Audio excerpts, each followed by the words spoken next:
Welcome to another S&P 500 analysis. Today is August 20th, 2022. The S&P 500 spent most of the week consolidating. This should not be a surprise to us since the previous week, we saw the S&P 500 move up to a higher high and gain almost 18% from the June's low. In our last week's assessment from the market sentiment and the market internals, it told us to be prepared for the S&P 500 to pull back in order to consolidate some of the recent gains. And on Friday, the S&P 500 did just that. Now, the $64,000 question is, will it continue to pull back in the coming week? And if it does, where is it headed? In this video, we'll look at the sentiment, the market internals, and the price action of the S&P 500, along with the other major market indexes, and see what the market is telling us where the S&P 500 might be headed. Stay tuned. Just a couple reminders before I begin. I have started posting on Substack last week, and for those that are not familiar with Substack, it is a newsletter posting site. In this site, I will post additional content on trade scenario and trading strategies. The link to my Substack page is smtraderCA.substack.com. You will find the link in the description below and in this channel's About page.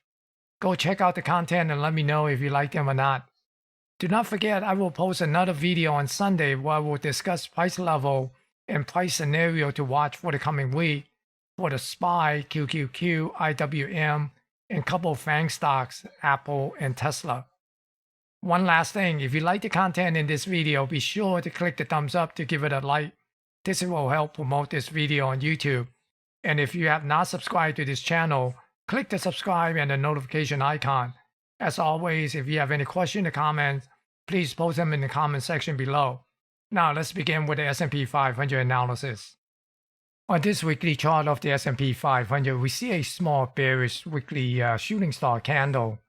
For the week, the S&P 500 had a range of 106 points, and it gained 52 points or 1.21%. It is still in this one-time framing up and closed above this ascending 10-week moving average. It did move above this 40-week moving average, but was unable to close above it. So we're still waiting to see would it be able to form a higher low to break this lower high and lower low downtrend. On this sentiment chart, we see the VIX is back inside of this 20-30 zone, and the put-call ratio is back above the 0.75 level. Ended the week at 0.93. These sentiment indicators are telling us the market participants are still being cautious and continue to put on hedges to protect from potential downside. On the up-down volume ratio, we did see strong buying on Monday and strong selling on Friday.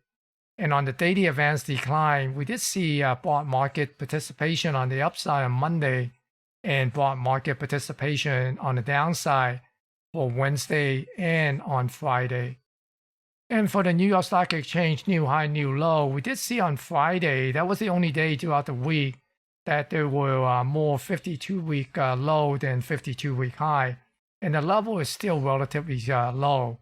On Friday, it closed with 32 more stocks make 52-week low than the number of stocks made 52-week high. And we did not see any divergence between the S&P 500 and the New York Stock Exchange cumulative advanced decline line. And for the Nasdaq market, the internal showed the up-down volume ratio showing much stronger selling pressure on Friday than the buying pressure that was seen on Monday. And also on the daily advanced decline, we also noticed that there were more market participation on the downside than on the upside. And for the Nasdaq new high, new low, the number of stocks make new 52-week low is still relatively low compared to the June timeframe. But nevertheless, there were 64 more stocks make new 52-week low than the number of stocks make new 52-week high on Friday. Similar to the New York Stock Exchange, we did not see any divergence between the Nasdaq 100 and the Nasdaq cumulative AD line. So from the sentiments and the internals, we are seeing market participants continue to be cautious, but no major deterioration that warrant major concern. On this daily chart of the S&P 500, as you can see last week, it continued to make a little bit more upside before we saw a pullback starting from Wednesday and it got above this 4280 level, and actually gained over 18% from this June low. So right now it is still holding under 12.25% from the all-time high. So it is still in a correction territory. And for the coming week, we're gonna continue to watch for a continuation of the pullback. And this is the little bit of a balance area that we expect the pullback to come back into and possibly come in and tag this lower range of the weekly expected move for the coming week. And this range is between 41.48 and 41.20. And we're going to see what it come down to this lower range of this consolidation area, this balance area, and see what it get a bounce back up. Now, if it doesn't, then we expect it to break down of this consolidation of balance area and back into this gap zone here, and possibly test this gap zone right underneath this 4,000 level. And this also kind of set up where we be looking for a higher low. Remember, this right here set up a book this high, so essentially setting up a higher high. And now we're basically looking for a low to see would it be able to keep it above this low here, the June low. Then it will give us this higher high, higher low. Then look for the next high to take out this high. Then it gives us a confirmation that it is starting a new uptrend that broke this downtrend here.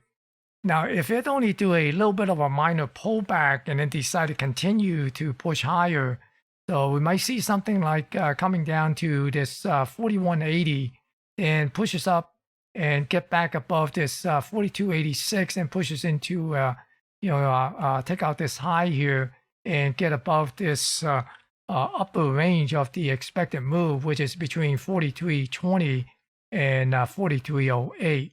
And then we could possibly see it try to come up and tag this 4400 level. And for the Nasdaq 100, we saw from the previous week, it took out this high here and put in a newer high. And right now, again, similar to the SP 500, we're basically looking for a little bit of a pullback and possibly come back into this this zone here and get a bounce off of from this little bit of a gap zone somewhere between 12,200, 12,300 level, and essentially setting up this higher low and take out this high to confirm this trend, this downtrend have been reversed. And if it decides to continue to push higher, then we will look for possibly a little bit of a pullback to this 13,000 level. Then we get a bounce and it pushes up toward this 14,000 area. Right now, it is back into the bear market territory as of Friday. It is 21% below the all-time high here. And for the Russell 2000, it also pulled back into a bear market territory. It's down a little bit over 20% from the all-time high here. So that pushes back into a bear market territory. And also for the coming week, we're essentially looking for a little bit of a continuation of a pullback into this zone before it pushes back up. And, after putting a higher low, then we see would it be able to push back up to take out this high and then put in a higher high. So right now, that's basically the scenario that I'll be keeping an eye on for the coming week. Now, if it decides to continue to push higher, then we'll basically look to see maybe possibly pull back a little bit at the 1935 and pushes up toward this 2134 area. And for the Dow Jones Transportation, as you can see, last week it came back up and bumped up against this declining trend line. Then it got rejected. So right now it's pulling back. So we'll be looking at this area, 14,500, to see would it be able to find support and then pushes back up, or would it have a little bit of a deeper pullback and come down to this 14,000 area before it pushes back up and try to make another run at cracking above this declining trend line here. Now, the last week on Friday, it closed 19% below the all-time high. So it is still outside of the bear market territory, but it's getting close to getting back in. And for the Dow Jones Industrial, we actually saw it broke above this trend line here and got up above this zone here, this price zone near the 34,250. And right now on Friday, it closed down, but it's still only down 8.8% from its all-time high. It's still outside of the bear market territory and also a little bit of a pullback. I wouldn't even say it would be in a correction territory, but we'll see because we're still looking for a little bit more pullback and possibly come down to this zone here near the 33,100 area and possibly come down to this 32,000 and then get a bounce back up and take out this trend line once again and then break above this zone here and possibly get above the 34,500. And we'll have this, higher high, higher low, and a higher high here. For the New York Stock Exchange Composite Index, remember we were looking at this double bottom here, and here is the major move. It got close to this 100% major move and then pulled back.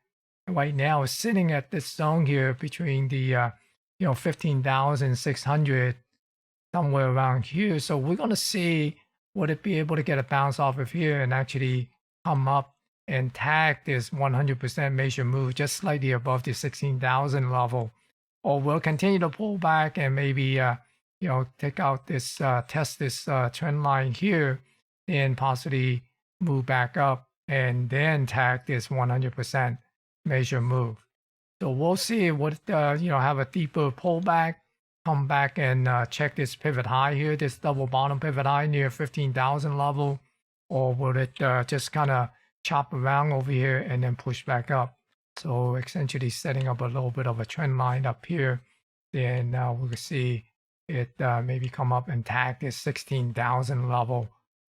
And on this 10-year yield chart, we see that it has moved back near the 3% level last week. So we'll likely continue to see it move back up toward the 3.5% as the Fed continue with its 75 basis point rate hike. On this weekly chart of the US dollar, as you can see that it is starting to make another upward move after been hovering between that 104 and 107 for a couple of weeks or so. Right now, I basically have projected a major move from this consolidation range here. And on the 618, you can see that it could go up to 112. And then the 78.6, about somewhere around 115. And 100% major move will be close to 118. And this is going back to 2001. The high is somewhere up at this 120 level. And for the crude oil last week, it did bounce a little bit and try to come back up toward this 38.2 near this $94 level. It did gain back and close above the $90 level. It closed on Friday at $90.44. But right now, basically, it's looking to see what get back above this 94 area. And if it could get above this 94, then we could see it try to make another run toward the high. But if it continue to come back down and break below this 50% retracement level and go under this $85 level, then we could see a 618 somewhere around 77.5, this area here. And for silver, last week, it pulled back from this $20.40 level. It appears that it could be coming back down and possibly test the recent low or even come down and back test this level here near the $17.80. And last week, we also saw gold pull back from above this 1804, this price zone here. So right now, we are going to keep an eye on gold to see, is it going to come down and back test this price zone down here, 1716, or will we get a bounce off of these level here near the 1750? Then next time when it come back up above this 1804, we might be able to start looking for possible trade location to go long. In summary, the market attempted to move higher last week, but it found seller in midweek, and we started to see a pullback into the end of the week. The latest sentiment tells us the market participants are still cautious and putting on hedges to protect potential downside. And the market internals are also flashing cautionary signs for a near-term pullback. Will this pullback become more than just a pullback to digest some of the 18+% gain off the June low and prove all those bears looking for a June low to get taken out to be correct? We'll see. Anything is possible. But for now, the market internals are not showing signs to warn us to prepare for such a move. Be sure to click the thumbs up to help promote this video on YouTube. Thank you for watching and stay safe.